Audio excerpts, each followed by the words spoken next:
نحمده ونصلي على رسوله الكريم اما بعد فاعوذ بالله من الشيطان الرجيم بسم الله الرحمن الرحيم رب اشرح لي صدري ويسر لي امري واحلل عقدة من لساني يفقهوا قولي۔ ناظرین، پروگرام اللہ کے خوبصورت نام کے ساتھ آپ کی خدمت میں حاضر ہے۔ آج ہم انشاءاللہ اللہ سبحانہ وتعالی کے نام القوی المتین پر بات کریں گے۔ القوی بہت زیادہ قوت والا، المتین بہت زور والا، وہ جس کی طاقت سب طاقتوں سے بڑھ کر ہے، جو ساری قوتوں کا مالک ہے۔ کسی اور کے پاس کوئی بھی تھوڑی یا زیادہ اگر قوت ہے تو وہ بھی دراصل اللہ سبحانہ وتعالی ہی کی دی ہوئی ہے۔ اللہ سبحانہ وتعالی کی قوت ہمیشہ کے لیے ہے اور بندوں کی قوت وقتی طور پر ہے۔ اللہ سبحانہ وتعالی ہر ایک کو مغلوب کر سکتا ہے اور کوئی اس پر غالب نہیں آ سکتا۔ وہی زور آور ہے، وہی سب پر غالب ہے۔ تو اس لیے ہم سب کو اس کی قوت پر ہی پورا بھروسہ ہونا چاہیے اور اس کی طرف ہی رجوع کرنا چاہیے۔ تو آئیے اس سلسلے میں دیکھتے ہیں کہ قرآن و سنت میں ہمیں اللہ سبحانہ وتعالی کے ان ناموں کے معاملے میں کیا رہنمائی ملتی ہے۔ سب سے پہلی بات اس سلسلے میں یہ یاد رہے کہ اللہ سبحانہ وتعالی کی قوت ایبسولوٹ ہے، مطلق ہے، مکمل ہے۔ اس میں کسی وقت کسی قسم کی کوئی کمی واقع نہیں ہوتی۔ قرآن مجید میں اللہ سبحانہ وتعالی فرماتے ہیں وَمَا قَدَرُ اللَّهَ حَقَّ قَدْرِهِ إِنَّ اللَّهَ لَقَوِيٌّ عَزِيزٌ۔ انہوں نے اللہ کی قدر نہیں کی جیسا کہ قدر کرنے کا حق ہے۔ بے شک اللہ تعالی بہت قوت والا، سب پر غالب ہے۔ یعنی اللہ سبحانہ وتعالی ہی کے فیصلے، اسی کی قضاء و قدر سب پر نافذ ہوتی ہے، لیکن اس کے فیصلوں کو نافذ کرنے میں کوئی رکاوٹ سامنے نہیں آتی، کوئی بھی ان کو روک نہیں سکتا۔ اس عظیم الشان کائنات میں ہر جگہ اسی کے فیصلے نافذ ہیں، اسی کی مرضی سے ہے۔ سورج کا سائز کیا ہونا چاہیے، چاند کی روشنی کتنی ہونی چاہیے، ستاروں کے اندر کتنی پاور ہونی چاہیے، اور پھر خود انسانوں کے اندر اور جنوں کے اندر اور فرشتوں کے اندر کون کون سی صلاحیتیں اور طاقتیں ہونی چاہیے، یہ سب اسی کے فیصلے ہیں اور اسی کے فیصلے نافذ ہو رہے ہیں۔ یعنی وہ ایسا قوی ہے کہ جس کے فیصلے امپلیمنٹ بھی ہوتے ہیں اور ان کے آگے کوئی دم نہیں مار سکتا۔ رزق کے معاملے میں بھی وہ جس کو جتنا دینا چاہے دے سکتا ہے، کوئی اس کے فیصلے کو روک نہیں سکتا، اس میں رکاوٹ نہیں ڈال سکتا۔ اللہ تعالیٰ فرماتے ہیں ان اللہ هو الرزاق ذو القوة المتین۔ اللہ تو خود ہی رزاق ہے، بہت زیادہ رزق دینے والا، بڑی قوت والا، بڑا ہی زبردست ہے۔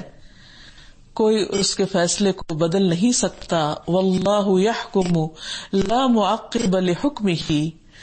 اللہ تعالیٰ ہی فیصلہ کرتا ہے، خواہ رزق کا ہو یا کسی اور معاملے میں، جس کے فیصلے پر کوئی نظر ثانی کرنے والا نہیں، یعنی کوئی اور سیکنڈ اوپینین نہیں دے سکتا، یا اس کے فیصلے کو کوئی چیلنج نہیں کر سکتا، یا اس کے فیصلے پر کوئی اور اپنا فیصلہ نہیں لا سکتا۔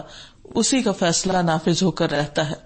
اور پھر یہ بھی کہ اس کے لیے یہ سب کچھ بہت آسان ہے۔ اپنے فیصلے نافذ کرنے میں اسے کسی قسم کی کوئی محنت، مشقت، مصیبت نہیں اٹھانی پڑتی، اور کسی قسم کی اس کو کوئی تھکاوٹ بھی لاحق نہیں ہوتی۔ وہ نہ صرف یہ کہ انسانوں کو پیدا کرنے والا ہے، بلکہ ان کے مرنے کے بعد ان کو دوبارہ بھی پیدا کر دینے والا ہے، اور اس میں بھی اس کو کچھ مشکل نہیں۔ قرآن مجید میں اللہ تعالیٰ فرماتے ہیں یوم تشقق الارض عنہم سراعا ذلک حشر علینا یسیر۔ جس دن زمین ان پر سے پھٹ جائے گی، یعنی جو لوگ مر کر زمین میں دفن ہو چکے ہیں، ایک لیئر کے بعد ایک لیئر زمین میں انسانوں کی اکٹھی ہوتی چلی جا رہی ہے، جب قیامت کا دن ہوگا تو یہ زمین پھٹ جائے گی اور لوگ اس میں سے جھٹ پٹ نکل کھڑے ہوں گے۔ فرمایا ذالک حشر علینا یسیر، اس طرح جمع کرنا، اکٹھا کرنا لوگوں کو ایک میدان میں، یہ ہمارے لیے بہت آسان کام ہے۔ اللہ سبحانہ وتعالی پوری طاقت رکھتا ہے کہ بندوں کو دوبارہ زندہ کر سکے۔ فرمایا ایحسب الانسان ان لن نجمع عظامہ بلا قادرین علی ان نسوی بنانہ، کیا انسان سمجھتا ہے کہ ہم اس کی ہڈیاں اکٹھی نہ کر سکیں گے؟ کیوں نہیں، ہم تو اس پر بھی قادر ہیں کہ ان کی انگلیوں کے پور پور تک درست بنا دے۔ اور یہ بات سب جانتے ہیں کہ انسان کے فنگر پرنٹس ہر انسان کے دوسرے سے مختلف ہیں، اور اللہ سبحانہ وتعالی قیامت کے دن ہر شخص کو اس کی شناخت کے ساتھ دوبارہ پیدا کریں گے، یعنی پرفیکٹلی دوبارہ اسی طرح ریزریکشن ہوگی جس طرح اس نے پہلی مرتبہ انسانوں کو پیدا کیا۔ اللہ تعالیٰ فرماتے ہیں اولم یروا کیف یبدئ اللہ الخلق ثم یعیدہ ان ذلک علی اللہ یسیر، کیا انہوں نے دیکھا نہیں کہ اللہ تعالیٰ کس طرح خلقت کی ابتدا کرتا ہے، یعنی بگننگ کہاں سے ہوئی، پھر کس طرح اعادہ کرتا ہے، ایک بیج سے پودا کس طرح بنتا ہے، اور پھر دوبارہ اس پودے کا بیج کیسے بنتا ہے، اور پھر اس بیج سے دوبارہ پودا کیسے نکلتا ہے۔ یقیناً اعادہ اللہ کے لیے آسان تر ہے، یعنی جس طرح روزمرہ زندگی میں انسان مشاہدہ کرتا ہے ایک تخلیق کے بعد دوسری تخلیق کا، اسی طرح قیامت کے دن اللہ تعالیٰ انسانوں کو دوبارہ پیدا کر لے گا۔ نبی صلی اللہ علیہ وسلم نے فرمایا انسان کے جسم کا ہر حصہ گل جائے گا سوائے ریڑھ کی ہڈی کے، اور اس سے قیامت کے دن تمام مخلوق دوبارہ بنائی جائے گی، یعنی وہ ایک طرح سے بیج کا کام کرے گی جس سے انسان دوبارہ اگ جائے گا۔ پھر اللہ سبحانہ تعالیٰ کے سلسلے میں یہ بات بھی یاد رہے کہ وہ سب طاقتوروں سے بڑا طاقتور ہے۔ قرآن مجید میں مختلف قوموں کا ذکر ملا جو اپنے وقت کی، پھر یہ بھی یاد رہے کہ اللہ سبحانہ تعالیٰ سب طاقتوروں سے بڑھ کر طاقتور ہے۔ قرآن مجید میں ہمیں گزشتہ کئی اقوام کے بارے میں ملتا ہے کہ وہ اپنے وقت کی سپر پاورز تھیں، ان کے پاس بہت طاقت تھی، لیکن کس طرح اللہ سبحانہ تعالیٰ نے ان کو ملیا میٹ کر کے رکھ دیا۔ سورۃ الفجر میں اللہ تعالیٰ فرماتے ہیں الم تر کیف فعل ربک بعاد ارم ذات العماد التي لم يخلق مثلها في البلاد وثمود الذين جابوا الصخر بالواد وفرعون ذي الاوتاد الذين طغوا في البلاد فاكثروا فيها الفساد فصب عليهم ربك صوت عذاب ان ربک لبالمرصاد، کیا تم نے دیکھا نہیں کہ تمہارے رب نے قوم عاد کے ساتھ کیا سلوک کیا؟ التی لم یخلق مثلھا فی البلاد، اتنی مضبوط قوم تھی کہ اس جیسی کسی قوم کی مثال نہیں ملتی طاقت میں، ایسی کوئی قوم پیدا نہیں کی گئی تھی۔ اور پھر سمود کے ساتھ کیا ہوا، جنہوں نے وادیوں میں، پہاڑوں میں، پتھروں کے اندر اپنے گھر تراش لیے تھے، پتھروں کو تراش کر اپنے گھر بنا لیے تھے۔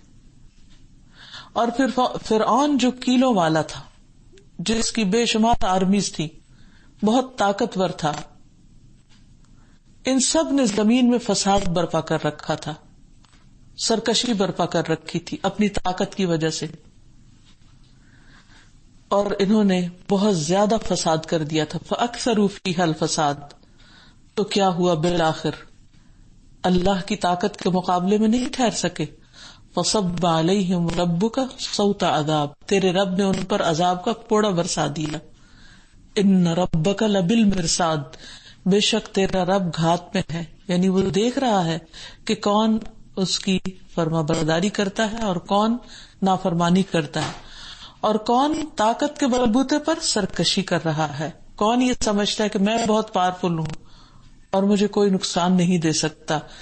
ہر طاقتور کو یہ یاد رکھنا چاہیے کہ اس کے اوپر ایک بہت بڑا طاقتور ہے جس کے سامنے اس کی طاقت کوئی حیثیت نہیں رکھتی۔ پھر اسی طرح اللہ تعالیٰ فرماتے ہیں کہ وَكَمْ أَهْلَكْنَا قَبْلَهُمْ مِنْ قَرْنٍ هُمْ أَشَدُّ مِنْهُمْ بَطْشًا فَنَقَّبُوا فِي الْبِلَادِ هَلْ مِنْ مَحِيصٍ، اور ہم ان سے پہلے کتنی ہی قومیں ہلاک کر چکے. یعنی اہل مکہ سرکشی سے باز آ جائیں. ان کو یاد رکھنا چاہیے کہ ان سے پہلے بہت سی طاقتور قومیں گزر چکی ہیں جو ان سے زیادہ طاقتور تھیں. جب عذاب آیا تو انہوں نے ملک کا کونا کونا چھان مارا کہ کہیں انہیں کوئی جائے پناہ مل سکے، لیکن کسی چیز نے بھی ان کو پناہ نہیں دی، کیونکہ اللہ سبحانہ وتعالی اپنی پکڑ میں بھی بہت طاقتور ہے. ان بطش ربک لشدید، بے شک تیرے رب کی پکڑ بڑی سخت ہے. وہ مہلت دیتا ہے، ڈھیل دیتا ہے کہ انسان پلٹ آئے، لیکن جب انسان سرکشی پر اڑا رہتا ہے تو پھر اس کی ایک مدت ہوتی ہے، ایک وقت ہوتا ہے. جب وہ وقت ختم ہو جاتا ہے تو اس کی سرکشی کو توڑ دیا جاتا ہے. اللہ تعالیٰ فرماتے وَكَذَلِكَ أَخْذُ رَبِّكَ إِذَا أَخَذَ الْقُرَى وَهِيَ ظَالِمَةٌ إِنَّ أَخْذَهُ أَلِيمٌ شَدِيدٌ. اور جب بھی آپ کا رب کسی ظالم بستی کو پکڑتا ہے تو اس کی گرفت ایسی ہی ہوتی ہے، اس کی پکڑ ایسی ہی ہوتی ہے، بلا شبہ اس کی پکڑ دکھ دینے والی اور بہت سخت ہوتی ہے. قوم فرعون کے پاس بھی بہت سے ڈرانے والے آئے اور انہوں نے اللہ کی نشانیوں کا انکار کیا، پھر آخر میں وہ بھی پکڑے گئے. پھر اسی طرح دیگر قومیں بھی، کہ کوئی بھی اللہ کی سزا سے بچ نہیں سکا. اللہ تعالیٰ فرماتے ہیں أَفَأَمِنْتُمْ أَنْ يَخْسِفَ بِكُمْ جَانِبَ الْبَرِّ أَوْ يُرْسِلَ عَلَيْكُمْ حَاصِبًا ثُمَّ لَا تَجِدُوا لَكُمْ وَكِيلًا. کیا تم اس بات سے بے خوف ہو گئے کہ وہ تمہیں خشکی پر ہی زمین میں دھسا دے؟ یعنی انسان یہ نہ سمجھے کہ وہ خشکی پر امن سے رہ رہا ہے اور کوئی اس کو پکڑنے والا نہیں. یا تم پر ایسی آندھی بھیج دے جس میں پتھر ہوں، پھر تم کیا کر سکتے ہو؟ اور کئی بار اولوں کی شکل میں اللہ سبحانہ تعالیٰ انسان کو سبق سکھانے کے لیے ایسی ہوائیں بھیجتا رہتا ہے. پھر تمہیں اپنے لیے کوئی کارساز بھی نہ ملے، یعنی اگر اللہ کا عذاب آ گیا تو کوئی بھی پکڑ سے بچا نہیں سکتا. سورۃ الملک میں فرمایا أَأَمِنْتُمْ مَنْ فِي السَّمَاءِ أَنْ يَخْسِفَ بِكُمُ الْأَرْضَ فَإِذَا هِيَ تَمُورُ. کیا تم اس سے ڈر ہو گئے اور تمہیں ڈر نہیں لگتا کہ جو آسمان میں ہے وہ کہیں تمہیں زمین میں نہ دھنسا دے اور وہ یکا یک ہچکولے کھانے لگے. یعنی اللہ تعالیٰ کے لیے کچھ مشکل نہیں کہ وہ اپنے نافرمانوں کو زمین میں ڈبو دے، سنک کر دے. اور وہ ایسی قوت والا ہے جس کو کوئی نقصان بھی نہیں دے سکتا، جس کا کوئی مقابلہ نہیں کر سکتا. ساری دنیا کے لشکر بھی اکٹھے کر لیے جائیں تو کوئی اللہ کو ہرا نہیں سکتا. اللہ سبحانہ تعالیٰ اپنی کسی بھی ایک چیز کو کن کہہ کر ان سب کو تباہ کر سکتے ہیں، اور بغیر کسی کو کہے بھی ڈائریکٹ سب کو ملیا میٹ کر سکتے ہیں. اللہ تعالیٰ فرماتے ہیں کہ ضعف الطالب والمطلوب، چاہنے والا بھی ناتواں اور جس کی مدد طلب کی جا رہی وہ بھی ناتواں. یعنی اللہ کے سوا جتنے بھی لوگوں نے معبود بنا رکھے ہیں اور جن کا بھی سہارا لینا چاہتے ہیں وہ سب کمزور ہیں، اور پھر سب مل بھی جائیں تو اللہ کے سامنے بے بس ہیں. ام یقولون نحن جمیع منتصر سیہزم الجمع ویولون الدبر. کیا وہ کہتے ہیں کہ ہم ایک انتقام لینے والی جماعت ہے، یعنی اللہ کا مقابلہ کر لیں گے؟ ان کی یہ جماعت جلد شکست کھا جائے گی اور پیٹ دکھا کر بھاگ کھڑے ہوں گے. اشارہ ہے مکہ کے ان مجرموں کی طرف جنہیں جنگ بدر میں شکست دے دی گئی. پھر اسی طرح انفرادی طور پر بھی انسانوں کو سرکشی سے باز رہنے کے لیے کہا جا رہا ہے، کیونکہ کوئی انسان جتنا بھی طاقتور ہو کسی بھی اعتبار سے، مال میں، علم میں، کسی اقتدار یا عہدے کے اعتبار سے، بالآخر موت اس کی منتظر ہے جو اس سے تمام طاقت کو چھین لیتی ہے. اللہ تعالیٰ فرماتے ہیں فَلَوْلَا إِذَا بَلَغَتِ الْحُلْقُومَ وَأَنْتُمْ حِينَئِذٍ تَنْظُرُونَ وَنَحْنُ أَقْرَبُ إِلَيْهِ مِنْكُمْ وَلَكِنْ لَا تُبْصِرُونَ فَلَوْلَا إِن كُنْتُمْ غَيْرَ مَدِينِينَ تَرْجِعُونَهَا إِن كُنْتُمْ صَادِقِينَ. پھر ایسا کیوں نہیں ہوتا کہ جب جان ہنسلی کو پہنچ جاتی ہے اور تم اس وقت دیکھ رہے ہوتے ہو، ہم اس وقت تم سے بھی زیادہ اس جان کے نزدیک ہوتے ہیں، اس شخص کے نزدیک ہوتے ہیں، لیکن تم دیکھ نہیں سکتے. پھر اگر تم کسی کے محکوم نہیں اور اگر تم اپنی بات میں سچے ہو تو اس جان کو لوٹا کیوں نہیں لیتے؟ حقیقت یہ کہ انسان اپنی تمام تر ترقیوں کے باوجود علوم و فنون کی بے شمار ترقی اور تحقیق کے باوجود موت کا کوئی حل نہیں ڈھونڈ سکتا اور ڈھونڈ سکتا بھی نہیں. اور یہی انسان کی الٹیمیٹ کمزوری کی دلیل ہے اور اللہ سبحانہ وتعالی کی الٹیمیٹ پاور کی کہ اس کا فیصلہ جب نافذ ہو جاتا ہے تو پھر کوئی کچھ کر نہیں سکتا. اگر کوئی چیز وہ چھین لیتا ہے تو دنیا بھر کے لوگ بھی مل کر اس کو واپس نہیں لا سکتے. پانی کی مثال دیکھیں، قرآن مجید میں فرمایا قل ارأیتم ان اصبح ماؤکم غورا فمن یأتیکم بماء معین. آپ ان سے پوچھئے بھلا دیکھو اگر تمہارا پانی گہرائیوں میں اتر جائے تو کون ہے جو تمہیں نتھرا پانی لا کر دے، بہتا ہوا پانی لا کر دے. پھر کون تمہارے لیے پانی کا بندوبست کرے. اور حقیقت ہے کہ اگر اللہ تعالیٰ بارش نہ برسائے اور زمین کے کنویں کا پانی اور اندر اتر جائے اور انسانوں کی دسترس سے باہر ہو جائے تو کوئی ذریعہ اور طریقہ نہیں کہ انسان اس پانی کو لا سکے. دنیا میں کتنی ہی جگہیں ایسی ہیں جہاں قحط پڑتا ہے جب بارشیں نہیں ہوتی اور جب زمین سے پانی نہیں نکلتا تو پھر کس طرح موت ہر طرف منڈلانے لگتی ہے، پودوں، انسانوں، جانوروں، مویشیوں، ہر چیز پر. اور یہاں اللہ سبحانہ تعالیٰ کی طاقت نظر آتی ہے. پھر اسی طرح یہ ہے کہ اللہ سبحانہ تعالیٰ نے انسان کو انڈیویجولی بھی جو صلاحیتیں اور قدرتیں دے رکھی ہیں، اگر اللہ تعالیٰ اس سے لینا چاہے تو کوئی دلا نہیں سکتا. فرمایا قل ارأیتم ان اخذ اللہ سمعکم وابصارکم وختم علی قلوبکم من الہ غیر اللہ یأتیکم بہ انظر کیف نصرف الآیات ثم ہم یصدفون. آپ ان سے پوچھئے بھلا دیکھو تو اگر اللہ تمہاری سماعت اور تمہاری آنکھیں سلب کر لے اور تمہارے دلوں پر مہر لگا دے تو اللہ کے سوا کون اور الہ ہے جو یہ چیزیں تمہیں واپس لا دے. دیکھیے ہم کیسے بار بار اپنی آیات بیان کرتے ہیں پھر بھی یہ لوگ منہ موڑ جاتے ہیں. اور یہ حقیقت ہے کہ اللہ کی دی ہوئی چیزیں اور انسان کے بنائے ہوئے مصنوعی اعضاء کا کوئی میل اور جوڑ نہیں. بعض اوقات انسان کو ایک سپورٹ تو مل جاتی ہے ان چیزوں سے، لیکن جو کچھ اللہ نے بنایا ہے بعض اوقات کوئی سپورٹ بھی وہاں فائدہ نہیں دیتی. پھر اسی طرح اللہ سبحانہ تعالیٰ کے کلام میں بھی بہت طاقت ہے. انسان جب اللہ تعالیٰ کی کتاب پڑھتا ہے تو اس کے بارے میں پھر اسی طرح اللہ سبحانہ تعالیٰ کے کلام میں بھی بہت طاقت ہے. قرآن مجید میں آتا ہے لو انزلنا هذا القرآن على جبل لرأيته خاشعا متصدعا من خشية اللہ. اگر ہم اس قرآن کو کسی پہاڑ پر اتار دیتے تو تم دیکھتے کہ وہ اللہ کے خوف سے پھٹ پڑا ہے اور دبا جا رہا ہے. حقیقت یہ ہے کہ اللہ سبحانہ تعالیٰ کا کلام بھی بہت زوراور ہے. اسی لیے نبی صلی اللہ علیہ وسلم جب اس کو پڑھتے تو لوگ کہتے کہ آپ شاعر ہیں یا آپ ساحر ہیں کہ جو لوگوں کے دلوں کو بدل ڈالتے ہیں. لیکن حقیقت میں یہ اللہ کا کلام ہی ہے. پھر اسی طرح بعض اذکار اور دعائیں ایسی ہیں کہ جن کے ساتھ اللہ تعالیٰ کی پناہ لی جائے تو اللہ سبحانہ تعالیٰ بندوں کو طاقت عطا کرتا ہے مختلف طرح کے شر سے مقابلہ کرنے کے لیے.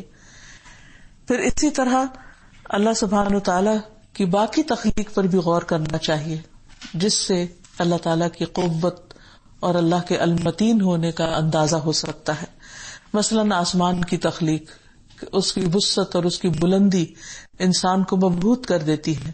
اللہ تعالیٰ خود بھی چیلنج کرتے ہیں اَأَنْتُمْ أَشَدُّ خَلْقًا أَمِ السَّمَاءُ بَنَاهَا.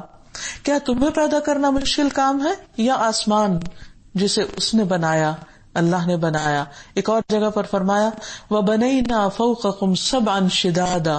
ہم نے تمہارے اوپر 7 مضبوط آسمان بنا دیے. پھر اسی طرح پہاڑوں کی قوت کی طرف اللہ تعالیٰ نے توجہ دلائی. فرمایا ثم قست قلوبکم من بعد ذلك فهي كالحجارة او اشد قسوة. ایسی واضح نشانیاں دیکھنے کے بعد تمہارے دل سخت ہو گئے جیسے پتھر ہوں، چٹانیں ہوں یا اس سے بھی زیادہ سخت. پھر اسی طرح لوہے میں بھی اللہ نے طاقت رکھی ہے. وَأَنزَلْنَا الْحَدِيدَ فِيهِ بَأْسٌ شَدِيدٌ وَمَنَافِعُ لِلنَّاسِ، اور لوہا بھی نازل کیا جس میں بڑا زور ہے اور لوگوں کے لیے اور بھی بہت سے فائدے ہیں. پھر اسی طرح بجلی میں اللہ نے طاقت رکھی. وَيُسَبِّحُ الرَّعْدُ بِحَمْدِهِ وَالْمَلَائِكَةُ مِنْ خِيفَتِهِ وَيُرْسِلُ الصَّوَاعِقَ فَيُصِيبُ بِهَا مَن يَشَاءُ وَهُمْ يُجَادِلُونَ فِي اللَّهِ وَهُوَ الشَّدِيدُ الْمِحَالِ. اور بادل کی گرج اس کی حمد کے ساتھ تسبیح کرتی ہے، اور فرشتے بھی اس کے خوف سے، اور وہ کڑکنے والی بجلیاں بھیجتا ہے، پھر انہیں جس پہ چاہتا ہے ڈال دیتا ہے، جبکہ وہ اللہ کے بارے میں جھگڑ رہے ہوتے ہیں، اور وہ بہت سخت قوت والا ہے. یعنی تیز آندھی، طوفان، بارش، اولے اور یہ تمام قدرتی آفات جب تھوڑا سا بھی اپنی حد سے یا ایک روٹین سے زیادہ ہونے لگتی ہیں تو انسان ان کے سامنے بالکل بے بس ہو جاتا ہے. پھر اسی طرح اللہ تعالیٰ نے فرشتوں کو پیدا کیا اور ان کو بھی طاقت دی، اور ان میں سے بعض کو بعض پر طاقتور بنایا. جیسے جبریل علیہ السلام کے بارے میں اللہ تعالیٰ فرماتے ہیں علمہ شدید القویٰ، کہ یہ انہیں زبردست قوتوں والے جبریل نے سکھائی ہے، یعنی یہ کلام ان کا سکھایا ہوا ہے اللہ کی طرف سے لا کر. ایک اور جگہ پر فرمایا انہ لقول رسول کریم ذی قوت عند ذی العرش مکین، کہ یہ قرآن ایک معزز رسول یعنی فرشتے کا قول ہے، وہ لے کر آیا ہے اس کو اللہ کے پاس سے، جو بڑا طاقتور اور صاحب عرش کے ہاں بڑے رتبے والا ہے. یعنی اللہ تعالیٰ نے جبریل علیہ السلام کو ایک خاص قسم کی قوت عطا کی، لیکن یہ قوت دینے والا اللہ ہی ہے. اس قوت کے بارے میں آتا ہے، حضرت بریدہ کہتے ہیں کہ رسول اللہ صلی اللہ علیہ وسلم نے فرمایا جب ہم بیت المقدس پہنچے یعنی معراج کے سفر پر، تو جبریل علیہ السلام نے اپنی انگلی سے اشارہ کر کے ایک پتھر میں سوراخ کر دیا اور براق کو اس سے باندھا. اس سے آپ اندازہ کر سکتے ہیں کہ جبریل علیہ السلام کی قوت کیسی ہے. پھر اسی طرح جنات میں بھی اللہ تعالیٰ نے طاقت رکھی اور بعض کو بعض کے مقابلے میں طاقتور بنایا. حضرت سلیمان علیہ السلام کی مجلس میں ایک جن کے بارے میں آتا ہے کہ جب ملکہ سبا کا تخت لانا تھا تو قال افریت من الجن انا آتیک بہ قبل ان تقوم من مقامک وانی علیہ لقوی امین. اور ایک دیو ہیکل جن نے کہا آپ کے دربار کو برخاست کرنے سے پہلے میں اسے لا سکتا ہوں، جس میں میں اس کام کی پوری قوت رکھتا ہوں اور امانت دار بھی ہوں. یعنی سلیمان علیہ السلام کے جو لشکر تھے ان میں بڑے بڑے طاقتور لوگ بھی تھے، لیکن حقیقت میں یاد رکھیے کہ کسی بھی طاقت کو دیکھ کر یہ یاد رہے کہ اس سے بڑی طاقت تو اللہ کی ہے. وہ تمام طاقتوں کا مالک ہے. بندوں کے پاس، مخلوق کے پاس کوئی بھی جو طاقت ہے وہ دراصل اللہ سبحانہ تعالیٰ ہی کی دی ہوئی ہے. اسی لیے ہم اس بات کا اقرار کرتے ہیں کہ ان القوت للہ جمیعا، قوت ساری کی ساری اللہ سبحانہ تعالیٰ کے لیے ہے. اور اسی کے اظہار کے لیے یہ کلمہ پڑھا جاتا ہے لا حول ولا قوت الا باللہ. نہیں کوئی طاقت اور نہیں کوئی قوت مگر اللہ کی توفیق کے ساتھ. یعنی انسان کسی بھی کام پر، خواہ نیکی کے کام پر یا کسی کی مدد کرنے پر اگر قادر ہے یا قدرت رکھتا ہے تو وہ سب اللہ ہی کی طرف سے آئی ہوئی طاقت ہے. جب انسان کے اندر یہ احساس ہوتا ہے تو پھر اس کے اندر غرور اور تکبر نہیں آتا، وہ سرکش نہیں بنتا. اس کے پاس جو طاقت آتی ہے وہ بندوں کے فائدے کے لیے استعمال ہوتی ہے اور اللہ کی عبادت کو اور زیادہ شدت کے ساتھ وہ کرنے لگتا ہے. اس کے برعکس کسی بگڑے ہوئے انسان کے پاس، سرکش انسان کے پاس جب طاقت آتی ہے، جب اقتدار آتا ہے تو وہ اور زیادہ سرکشی پھیلانے لگتا ہے اور فساد کرتا ہے، اور یوں وہ لوگوں کے لیے ایک عذاب بن جاتا ہے. تو یاد رکھیے کہ سارے خزانوں کا مالک، ساری قوتوں کا مالک صرف اور صرف اللہ ہے. ابو موسیٰ اشعری کہتے ہیں کہ ہم نبی صلی اللہ علیہ وسلم کے ساتھ ایک سفر میں تھے. نبی صلی اللہ علیہ وسلم میرے پاس تشریف لائے. میں اس وقت زیر لب کہہ رہا تھا لا حول ولا قوت الا باللہ، لا حول ولا قوت الا باللہ. نبی صلی اللہ علیہ وسلم نے فرمایا اے عبداللہ بن قیس، کہو لا حول ولا قوت الا باللہ، یعنی یہ پڑھتے رہو کیونکہ یہ جنت کے خزانوں میں سے ایک خزانہ ہے. یہ کلام معمولی کلام نہیں ہے بہت ہی بہترین ہے، کیونکہ اس میں انسان اپنی طاقت کا نہیں، اللہ کی طاقت کا ذکر کر رہا ہے.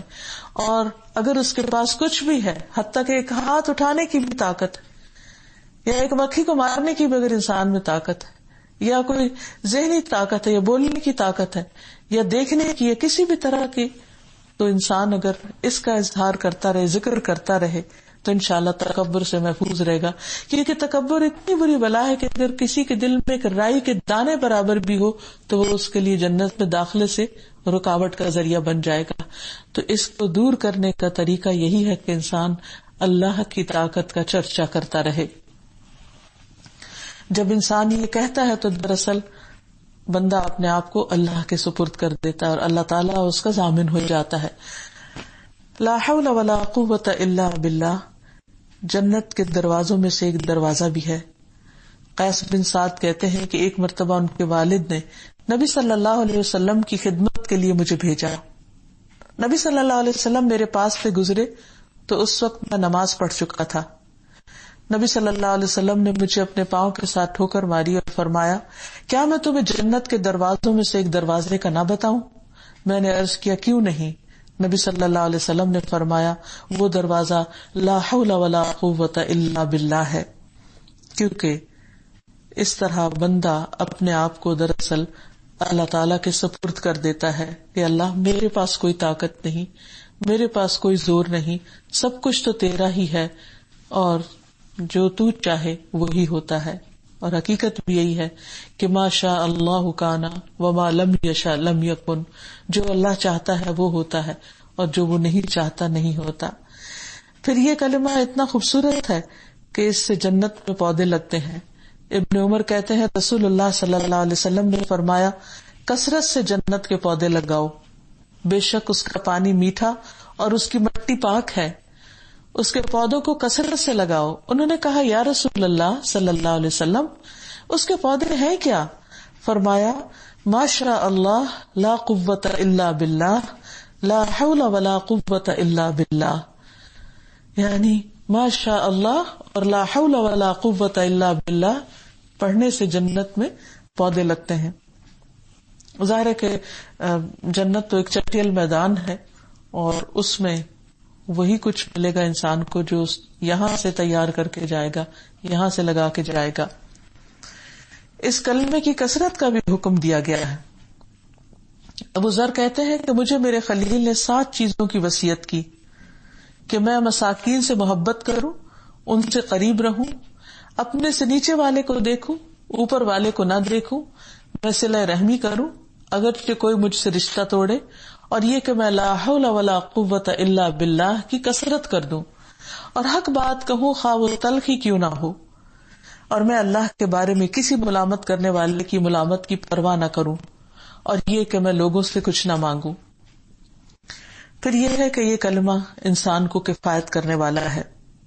ابن ابی اوفا کہتے ہیں کہ ایک آدمی نبی صلی اللہ علیہ وسلم کے پاس حاضر ہوا اور کہنے لگا، بے شک میں قرآن سے کچھ بھی یاد رکھنے کی استطاعت نہیں رکھتا، مجھے کوئی ایسی چیز سکھا دیجیے جو مجھے قرآن سے کفایت کر دے. یعنی مجھے کچھ زبانی یاد نہیں ہوتا تو مجھے کوئی کلمہ بتا دیجیے. آپ نے فرمایا، تم سبحان اللہ والحمد للہ ولا الہ الا اللہ واللہ اکبر ولا حول ولا قوت الا باللہ پڑھا کرو.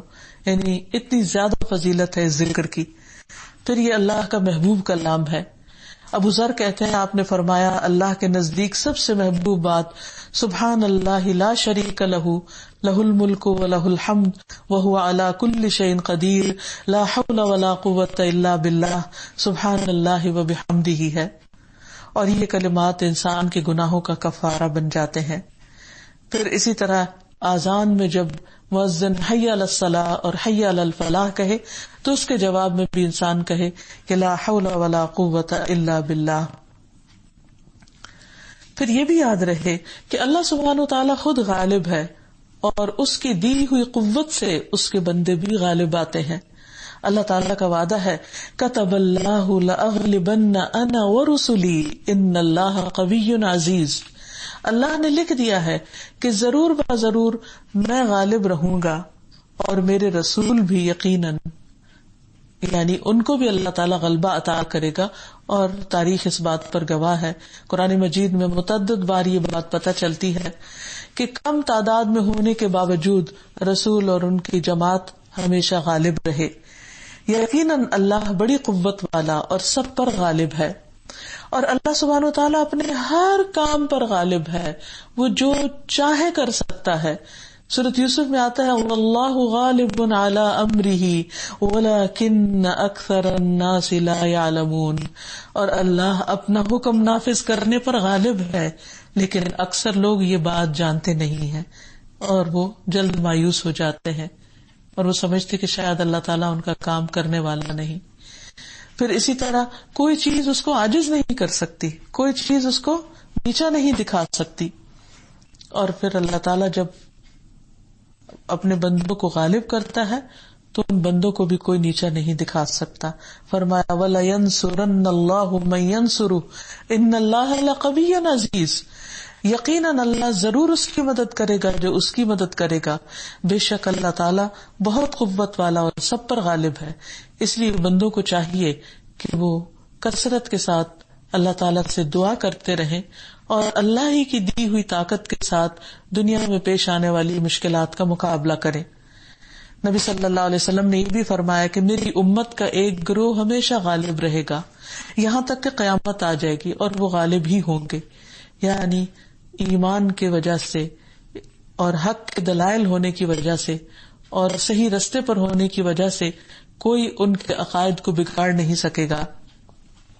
اور اللہ تعالیٰ نے اپنے گروہ کے غلبے کے لیے یہ بھی بشارتیں دی ہیں فَإِنَّ حِزْبَ اللَّهِ هُمُ الْغَالِبُونَ وَإِنَّ جُنْدَنَا لَهُمُ الْغَالِبُونَ وَنَصَرْنَاهُمْ فَكَانُوا هُمُ الْغَالِبِينَ. اللہ کی جماعت ہی غالب ہو کر رہے گی. یعنی انسان کو دنیاوی طاقتوں سے مروب ہو کر اللہ کا راستہ نہیں چھوڑنا چاہیے، کیونکہ جو لوگ اللہ کے نام پر جمع ہو اللہ سبحانہ وتعالیٰ ان کو قوت عطا کرتا ہے. اور بے شک ہمارا لشکر یقیناً وہی غالب رہے گا، اور ہم نے ان کی مدد کی تو بالآخر وہی غالب رہے. یعنی انسان کو فکر اس بات کی ہونی چاہیے کہ وہ اپنے اچھے اعمال کے ذریعے، دعا کے ذریعے اللہ سبحانہ وتعالیٰ کی مدد حاصل کرے اور اللہ تعالیٰ کی اطاعت کے ذریعے اللہ کی رضا حاصل کرے، تاکہ اللہ سبحانہ وتعالیٰ اس کا مددگار ہو جائے. اور جس کا مددگار پھر اللہ ہو جائے اسے کوئی بھی شکست نہیں دے سکتا. جب بندے کو اس بات پر ایمان ہو جاتا ہے کہ اصل قوت اللہ کے پاس ہے تو پھر اس کا اثر اس کی زندگی پر بھی پڑتا ہے، اور پھر پورے ذوق شوق کے ساتھ اللہ تعالیٰ کی عبادت کے لیے تیار ہو جاتا ہے. تو اس میں ہم دیکھتے ہیں کہ نبی صلی اللہ علیہ وسلم کی قوت عام انسانوں کے مقابلے میں زیادہ تھی. ابو درداء کہتے ہیں کہ ہم رسول اللہ صلی اللہ علیہ وسلم کے ہمراہ کسی غزوے میں تھے، اور گرمی اتنی شدید تھی کہ شدت کی وجہ سے ہم میں سے ہر شخص اپنا ہاتھ یا اپنی ہتھیلی سر پہ رکھ لیتا تھا. اس موقع پر بھی نبی صلی اللہ علیہ وسلم اور عبداللہ بن رواحہ روزے سے تھے، اور ان کے علاوہ ہم میں سے کوئی روزے سے نہ تھا. یعنی آپ کی عبادت کرنے کی طاقت بھی عام لوگوں سے زیادہ تھی.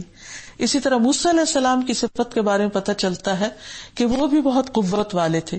جب انہوں نے مدین میں جا کر ان لڑکیوں کی بکریوں کو پانی پلایا تو انہوں نے واپس جا کر اپنے والد سے موسیٰ علیہ السلام کی جو صفت بیان کی وہ یہ تھی کہ وہ قوی اور امین ہے. اللہ سبحانہ وتعالیٰ کو طاقتور مومن پسند ہے. حدیث میں آتا ہے کہ طاقتور مومن اللہ کے نزدیک کمزور مومن سے بہتر اور پسندیدہ ہے. اگرچہ ہر ایک میں خیر ہے لیکن طاقتور بہرحال جو زیادہ چونکہ اللہ کی عبادت کر سکتا ہے تو وہ دوسرے کے مقابلے میں زیادہ بہتر اور پسندیدہ ہے. پھر اسی طرح طاقتور مومن شیطان کو بھی مغلوب کر لیتا ہے. اور پھر اگر انسان طاقتور ہونا چاہتا ہے تو اس کے لیے کیا کرنا چاہیے کہ اللہ سبحانہ وتعالی سے مدد لینی چاہیے. انسان کو سب سے زیادہ کمزور اس کے گناہ کرتے ہیں. یعنی یہاں طاقت سے مراد ایمانی طاقت ہے.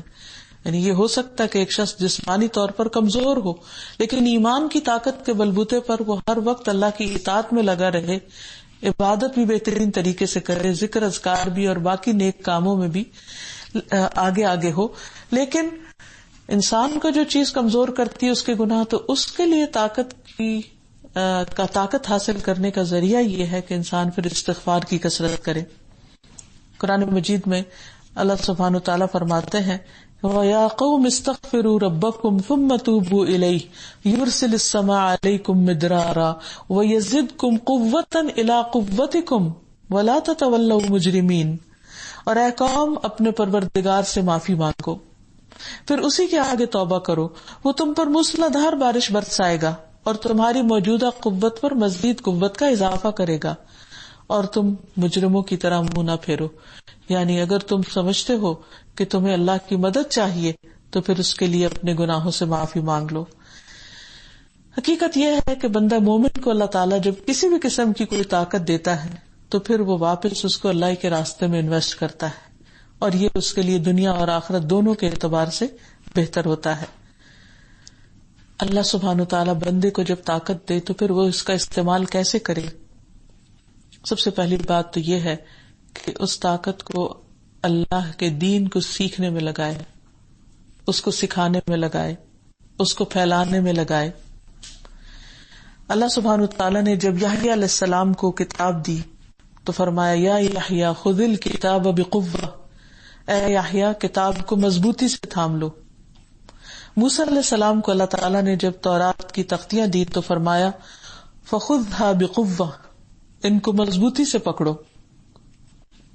تو گویا مومن کی طاقت دنیا میں فساد پھیلانے کے لیے نہیں ہوتی، مومن کی طاقت خیر اور بھلائی کو عام کرنے میں صرف ہوتی، اور اس وجہ سے وہ خیر کو کثرت کے ساتھ پھیلا سکتا ہے، جس کی وجہ سے اس کا اجر بھی کئی گنا بڑھ جاتا ہے عام لوگوں کے مقابلے میں.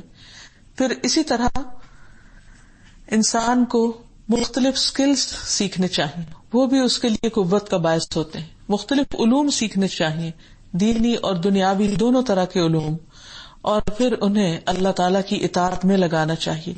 یعنی دنیا کے علوم حاصل کر کے بھی انسان انسانیت کی بھلائی میں جب ان کو استعمال کرے تو وہ اللہ کی رضا میں ہو، نافرمانی میں نہ ہو. اور پھر طاقت کے غلط استعمال سے بھی انسان بچے، کیونکہ جو شخص دوسروں کے ساتھ ظلم اور زیادتی کرتا ہے وہ اللہ تعالیٰ کی پکڑ سے بچ نہیں سکتا. ایسی طاقت کا استعمال انسان کے لیے خسارے کا باعث ہو سکتا ہے. نبی صلی اللہ علیہ وسلم نے فرمایا 10 آدمیوں کے امیر کو بھی قیامت کے روز اس حال میں لایا جائے گا کہ وہ جکڑا ہوا ہوگا، یا اس کا عدل اس کو آزاد کرائے گا یا اس کا ظلم اس کو ہلاک کر دے گا. یعنی دنیا میں انسان کو اللہ تعالیٰ اگر کوئی پاور یا اتھارٹی دیتا ہے یا اقتدار دیتا ہے تو وہ اس پاور کو استعمال کرتے ہوئے اسے ظلم نہیں کرنا چاہیے، لوگوں کو انصاف دلانا چاہیے.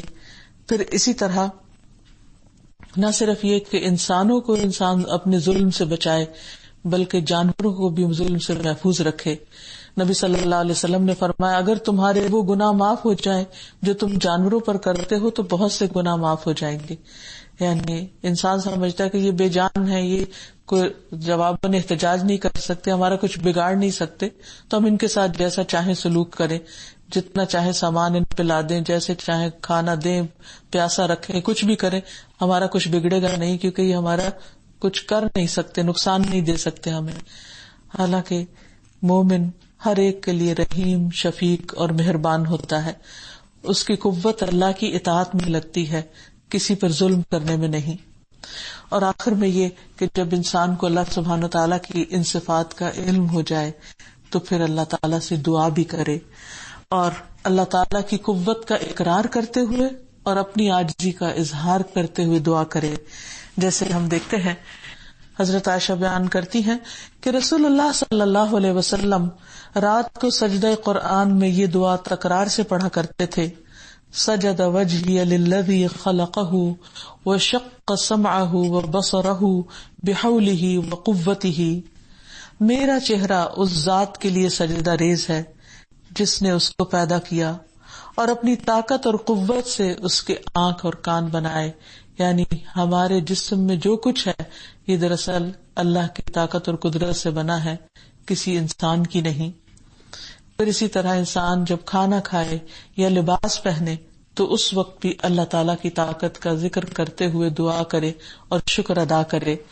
رسول اللہ صلی اللہ علیہ وسلم نے فرمایا جو شخص کھانا کھانے کے بعد یہ دعا پڑھے: الحمد للہ الذی اطعمنی ھذا الطعام ورزقنیہ من غیر حول منی ولا قوہ. تمام تعریفیں اللہ کے لیے ہیں جس نے مجھے یہ کھانا کھلایا اور میری کسی قوت اور طاقت کے بغیر مجھے عطا کیا.